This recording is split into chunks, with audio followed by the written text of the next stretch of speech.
Good morning, good afternoon, wherever you are in the world. I'm Victoryforu and welcome back to my channel. Today we're in a little bit of a different setup. I'm in my hallway, and if you have ever listened to the Oxfordshire Youth Podcast, this is where I sit to do all the podcast takes. But today we are doing something very, very cool. I am talking to a really close friend of mine over Zoom just to have a chat about the Black hidden figures of classical music, because this is something I wanted to do in Black History Month, but things happened. And we're now here to be able to do this. And I'm super, super excited. The amazing friend that I will be speaking to, her name is Carla. She is just like such an amazing human being. Please do go and check her out. She's a student, she plays the viola, and she can sing. Sis got some pipes though. Sis got some pipes. But yes, I'm super excited to be chatting to her in a very short while about so many different things to do with the music industry, but specifically classical music, and so many Black figures that I didn't even know had such an impact on all of the classical music and probably the modern day music that we all hear today. So yeah, let's get into it. So guys, I have like one of my favorite people ever. Her name is Carla. She is just, I'll just let her introduce herself and all the amazing things that she does. Carla, how are you? Hi, Darius. It's so good. It's actually so good to just be talking to you again. It's been so long. I'm just here studying at uni. I'm just, trying to make the most of this lockdown. But now we're in Tier 2 in Liverpool, so trying to enjoy a bit of that. Trying to do all of that. So, but I'm okay for the most part. How about you? Yeah, I'm alive. Amen. Yes, I'm happy. No, I'm just taking each day as it comes, but just being grateful for everything, really. So what are you studying up at Liverpool? So I'm doing a Bachelor of Arts in Music and Psychology as a combined, so it's both 50-50. So that's what I'm doing, just a bit of the creative side, a bit of the research side. We get Carla. Okay, so not only is she creative, she's intelligent as well. God is good. So what made you want to get into, both sides of it? Because obviously, like, I've known you for a good while now, and I know music's your thing. Like, girl got some pipes. Sis got some pipes. And she can, do a cute thing on her viola. Like, honestly, I've seen some people be trying to be like, oh yeah, no, I can do a little tick. No. Carla up in here, mashing up a viola. Like, the skill level is just unparalleled. So, like, what made you want to get into the psychological side of it as well? Well, before I got to uni, I was thinking about what subjects I would like to do, and I knew that I wanted to do music, but I also knew I didn't want to necessarily have that as a full-time career for me. I knew that I wanted to do more research stuff, things in school, things in like prisons or hospices, and helping out people through things like music therapy. So I looked more into that and came across studying music and psychology as an option so that I could kind of enter that career later on in life, but still have the best of both. That sounds really interesting to me, because like I love the idea of studying psychology. I don't love the practice of it, because to me that's just it blows my mind. But it fascinates me, like how you can play a piece of music and it can really deeply affect someone. And I think it's beautiful, but then it's also to know the power that music has. So if you're putting bad things into music and you're playing it to a bunch of young people, bad things could potentially happen, because that's what they're being influenced to do through the music. So it's about putting out positivity out into the world. Of course, yeah. I have you here today to talk about lots of different things. Obviously this year specifically has been, I'd say it's been a big moment for modern day race relations, with everything that's been happening, like Obviously, you guys are going to see part of this on Collective Conversationz, but all of the extra bits is going to be fully on there. So go and check it out. And as you know, over on Collective Conversationz, we love talking about social issues, different things within social action, and lots of what we've been talking about has been to do with anti-racism. And I wanted to get you on today to unpack and unpick classical music, because until we had a conversation, I wasn't even aware that there were Black people in classical music. And the fact that so many people don't know this is kind of crazy, because you automatically think, if you think of, you know, classical music, you think of, you know, Bach and Beethoven. Who's Beethoven? Beethoven, cool. Bach and Beethoven. Like, you think of those kinds of people. You don't think of, you know, Black people in those spaces, but they were very much there. Yeah, no, I definitely agree. It's something that growing up, when I was learning to play the violin originally, and then I started playing the viola, that I would grow up in these spaces, learning different types of music, different genres. But whenever it came to classical music, it would always be the kind of stereotypical, or like the canon, as they call it in classical music. People like your Bachs, your Beethovens, your Mozarts. And that was kind of all I ever knew until I got to university. And it kind of got me thinking, especially this year, that actually what else is out there in terms of classical music, and who else is out there, you know, or who else has gone before, like this generation, and actually composed these kind of amazing works that the world just hasn't really, I don't know, accepted or even acknowledged anyway to this day. So have there been people that, obviously, I mean, we know full well that there have been many Black people, various people of colour throughout history who've been just overlooked. And even within the music industry, there have been times where there'll be a Black female singer who actually sings a song, but to make it more palatable for the general public, they'll put a white singer, or just, actually not even a white singer, just a white woman pretending to mime the song to make it more palatable. Has there been like things like that have happened within the classical music industry, like in the past? Yeah, 100%. Like, I agree with what you're saying about, you know, Black voices or Black music being, I guess, made to be more watered down, or to, not even watered down, but sometimes just being, the only way it can basically be accepted is through making it seem or be heard in a certain way by a certain group of people. And what I've learned as well, that it's not necessarily that their works were any less than, or they weren't as good, which was kind of like a stereotype again as well, which I've come across doing my research. But the fact that they've been overlooked because of a lot more, like, more issues to do with race and class and culture of the time. And I can say that a lot of classical music is built on German tradition. It's built on a lot of Eastern European, Western European, like, kind of traditions, and that's been the canon for so long, and everything else has been a bit too much for people to handle, I guess. So the people that I've started to look at, so people like Florence Price, for example, she's a good example of a Black female composer. So she's an African American, and she's someone who composed such, like, amazing group of works, so many symphonies that I'd never even heard of or been taught about throughout my whole musical education, which is crazy to me, because they were just as good, but they weren't necessarily portraying the same message as the normal white male composers would be.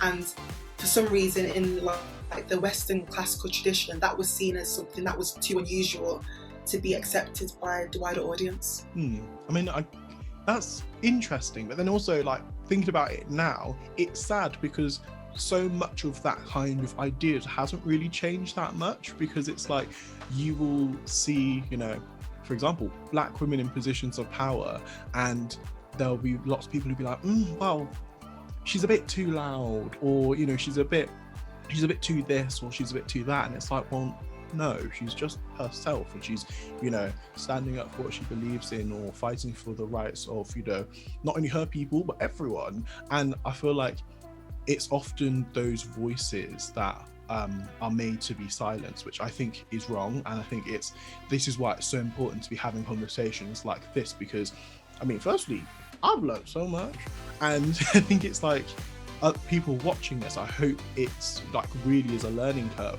that classical music itself is not just white. It's really not.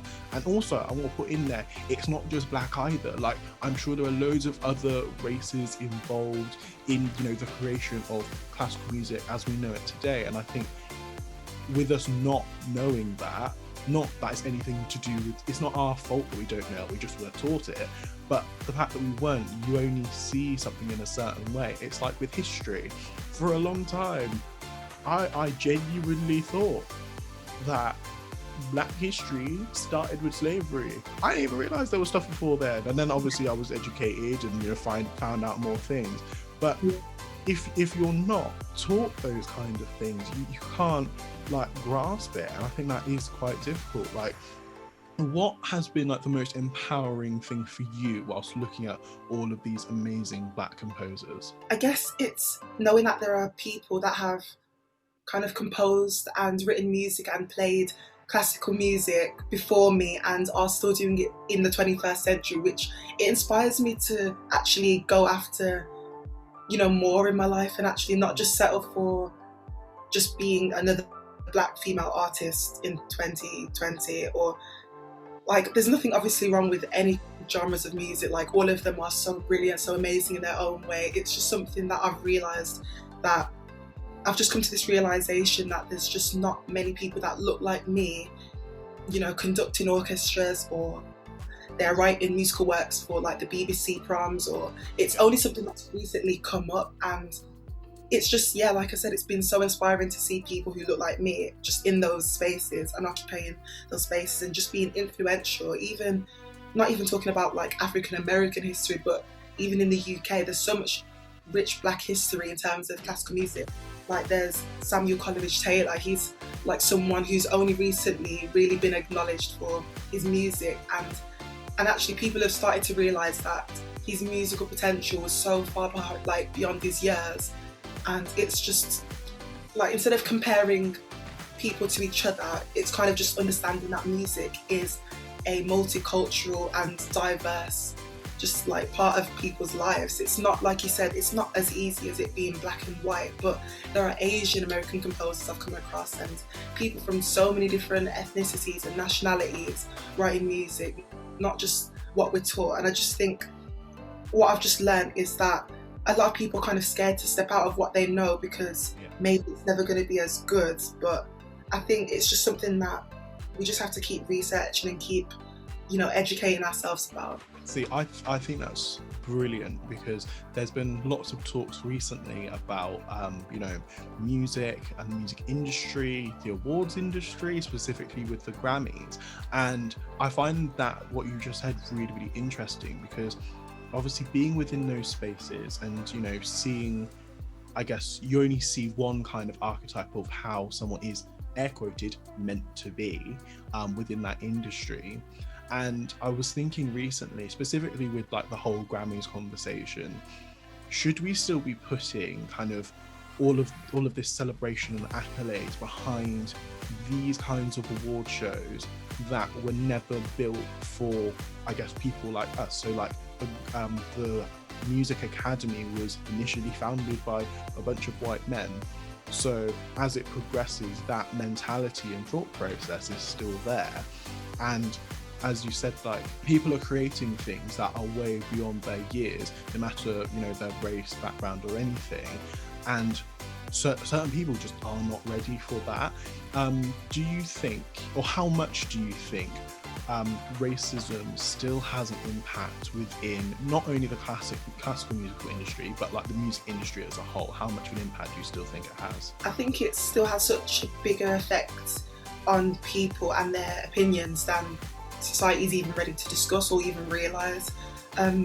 Throughout lockdown and throughout this like Black Lives Matter movement, I took it upon myself to educate myself and look at more videos, and it came out, even just looking within the UK and within like the Black British music industry itself, just seeing people's kind of testimonies about what they've experienced being an artist in the UK as, like, say, like the black person in the group or the black composer or the artist, and seeing that they themselves even know that they're being treated differently in comparison to their, you know, their members, like their band members or their group members, for example. And just hearing those stories about how they're being treated, even by the managers as well, or by the public, and seeing that for some reason, like, being black is kind of the same as being just lesser than, or not being as good as the people that you're working alongside or you're performing next to. And I think that's such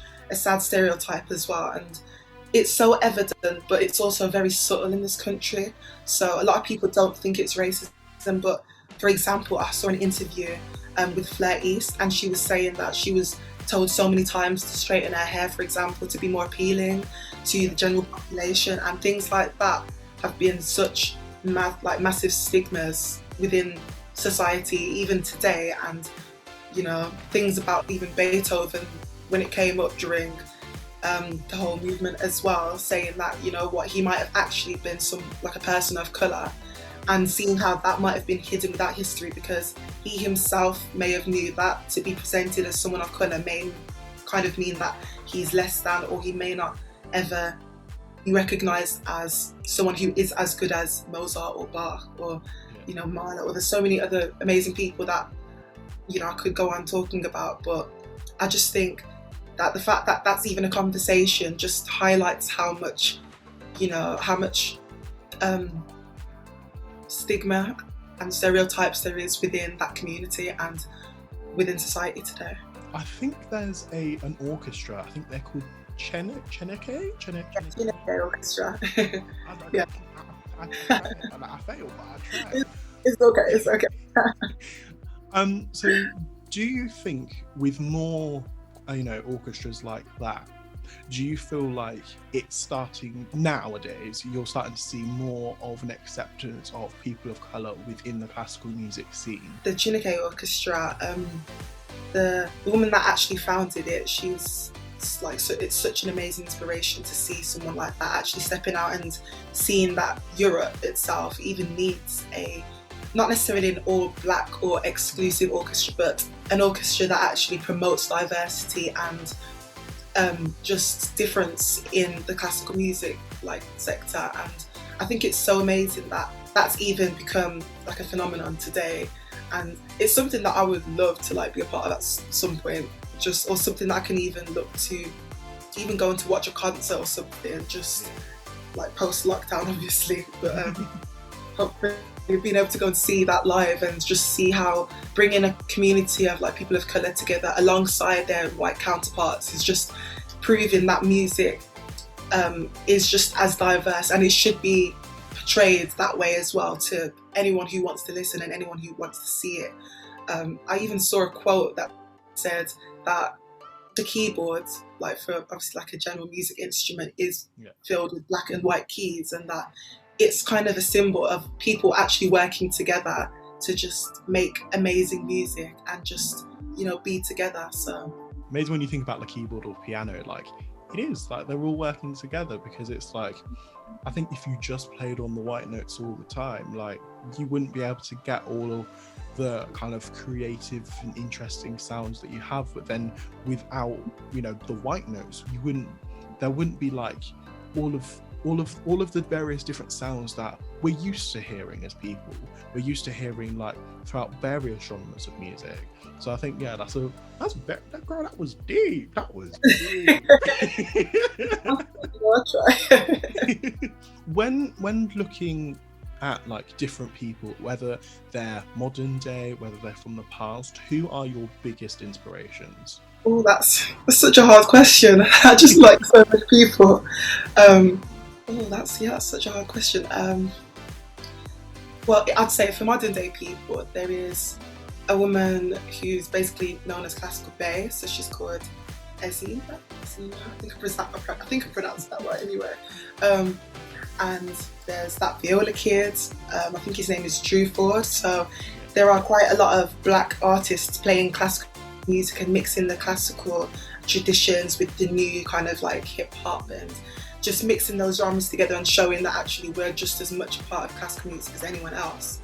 And they've become such inspirations, like following their journeys, watching all their videos and how they've come into this place and their spaces as well, and even the difficulties that they faced. And a lot of them kind of made me realise that I'm not alone in the feelings that I had growing up, going to orchestras and having music lessons, and kind of the struggles I faced being a black female in that space as well, and trying to find my place. And some of them might even, like some of the kind of challenges I might have faced as well was just sometimes being in an orchestra rehearsal and looking around and just being like, well, there's no one else looking like me.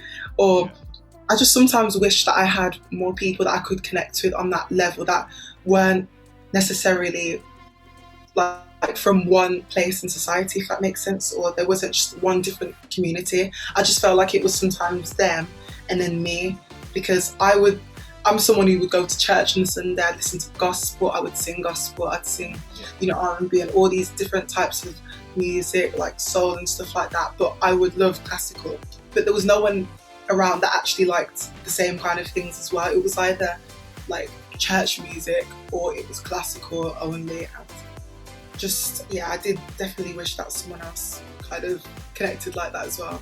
I think in terms of the past as well, just the different composers that I've named as well, but more recently I've come across an Afro-Cuban / French composer, so he's called Jose White, and he's written quite a lot of like violin concertos, and I've listened to them and it's just something that I can connect with. Like you can hear his influences of his Cuban heritage, and just kind of seeing that people are inputting their heritage and their own cultures within the music rather than just writing about, just general life or politics. It's kind of exciting to hear that because it's something that I can connect with. And that's what I kind of aspire to do today, even through my studies, being able to compose music and perform music relating that with things that relate to me directly as well, rather than just someone else's story. I want to be able to tell my story through my musical performances and compositions I can write. What advice would you, this could be to yourself or it could just be to another young black girl who wants to get into classical music, what advice would you give her? Oh gosh, okay. I'd say go for it and find people around you who are willing to help you as well. Not people that would just kind of say, oh, you play? Really? Like, do you not want to play something else? Do you not want to, sing? I would say just step out of your comfort zone and actually just do it, because it's so much fun. You meet so many new people, and not that you can't do that anywhere else. I just think it's just something that needs to be, shaped differently. Like I feel like there needs to be a shift within the people that are in those classical music spaces, who are judging the performances, who are writing the exam grades, like the specifications, and people who are kind of in those spaces. I just think there needs to be more people, and I think the more people that start to learn classical and the more people that see people that look like them, I think that will just kind of allow society to move forward and kind of drop these stereotypes that classical music is only for one group of people, rather than it can be for literally anyone from any background. Also, another thing that I thought of is, do you think there's enough support for, I guess communities in general, but specifically minority communities, when it comes to either purchasing or renting like instruments? Because like there's a cost to it, and within quite a lot of minority communities, they're also sometimes met with poverty. So if a young person of colour really wanted to pick up the viola, they could probably like find it in their school, but then to actually practice it at home or any of these other places, it's like, well, I don't financially have that support. Are there any things that you know of? If you don't, then it's completely fine, but anything that you know of that's in place to help various groups of people who want to get into classical music financially? I would say for me, only growing up in the West Midlands, I know that I got my instrument loaned from school originally, so I know a lot of schools now, like, they do have the funding to be able to loan instruments to a group of students. There's also the music service or services for education, which there is a different one under different names, like in different parts of the UK as well, where they can loan out instruments along with the lessons given by the teachers of the music service or services for education. So that's how I got my instrument, and when I went from primary to secondary school, I also got that loan from school until I was ready to buy my own, or in that position to be able to buy my own instrument, or my parents buy it as well. And also, so even studying at university, I know a lot of students don't necessarily own their own instruments, so there is a musical scheme called the Benslow Music Scheme Loan. I think that's the right way to say it. But I mean, I'm guessing I can just like send you the link or something if you need it.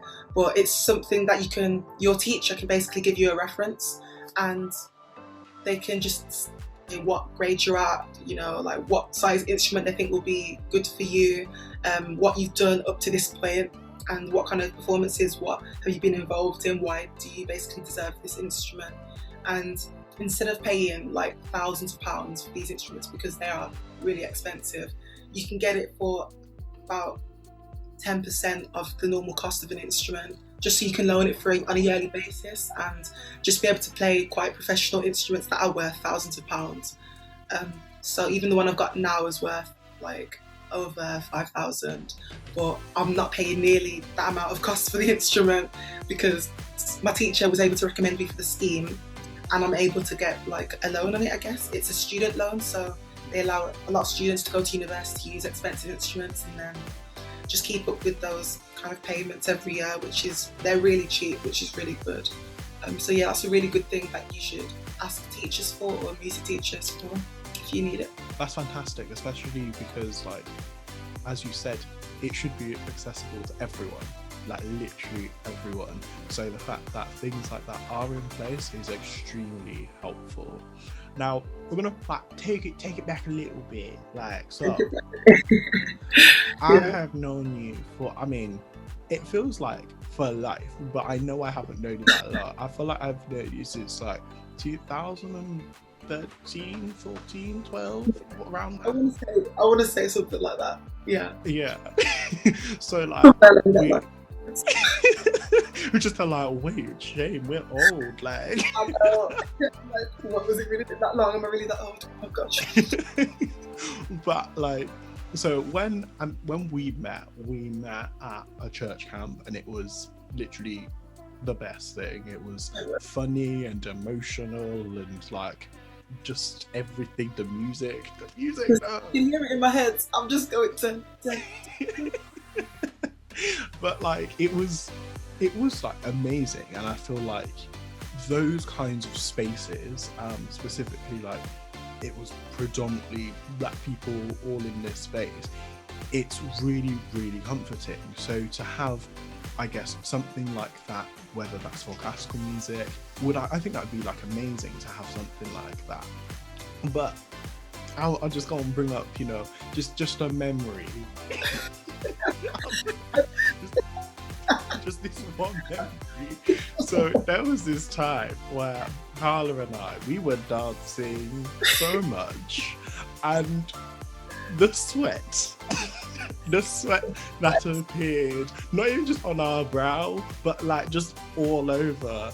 And then we like coined the phrase, we need to like bring a sweat bucket, so then like everything can just like drip into the sweat bucket, just flow into the bucket, because the dancing that we did was a Zumba workout. It was a 10K marathon. It was all of it combined. Yeah.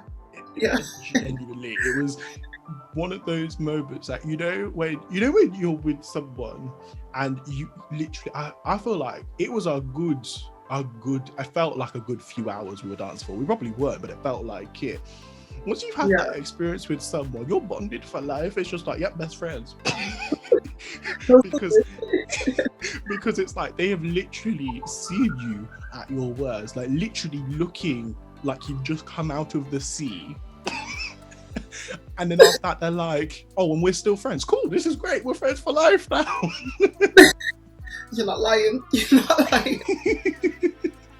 After that, oh my gosh, everyone was having to go back to their dorms. It was like, we need to shower before night service because everyone was just sweating out. Everyone was just worn out, tired, needed a bit of TLC for a bit. Just. Oh, that was genuinely so good. I cannot wait for Corona, hurry up and move out of it because that needs to happen again. I know, it does. We need like a 10-year reunion or something. Oh my goodness, that'd be the funniest thing. That would be amazing. And we'd need to all of the same songs and that would be amazing. So I think firstly, this has been one of my favorite conversations to have because sis, my sister, and it's just it just feels great, especially during this very weird COVID-19 period where we're not as connected as we would like to be. Yes, obviously, I message you regularly, you message me regularly and all of that, but it's not the same. It's not the same as being yes, we can dance until we sweat so much. You miss that. You miss that. So when eventually when I could see you again and we could, catch up properly in person, what's the first thing we're doing? That's what I want to know. Where are we going? So there's food involved. There's some dancing involved. I don't know where and how, but we're gonna have to dance off all that food. That's true. That is true. Gotta eat, gotta dance, but yeah, it just needs to be rampant. It just needs to be rampant. Carla, thank you so much for chatting to me. I really do appreciate it. Again, girl got time. Girl is busy with all of the things, from dropping cool Instagram videos of her playing the viola to different modern day songs to doing uni work to just being an all-round amazing human, and she spared some time for me. Thanks for having me. I'm honoured to be here. I'm actually honoured to be here. Well, thank you so much. I just really appreciate it. As I've said previously, if you do want to go and check out more on Collective Conversations, there'll be more from this discussion that you haven't already seen. So go on, people, go and check it out. What are you doing? Firstly, why are you already here? Come, just click off the video. Click off the video. It's done. Literally, the video done now. The video done. It's finished. Go click on the thing. Go click on the thing. Guys, thank you so much for watching this video. Carla, thank you for being here. I'm in my mind. That's my hope. That's okay. Anytime. Well, I'm Victoryforu. Hope that you'll be victorious every day. God bless. Bye-bye. And I will see you very soon. Bye.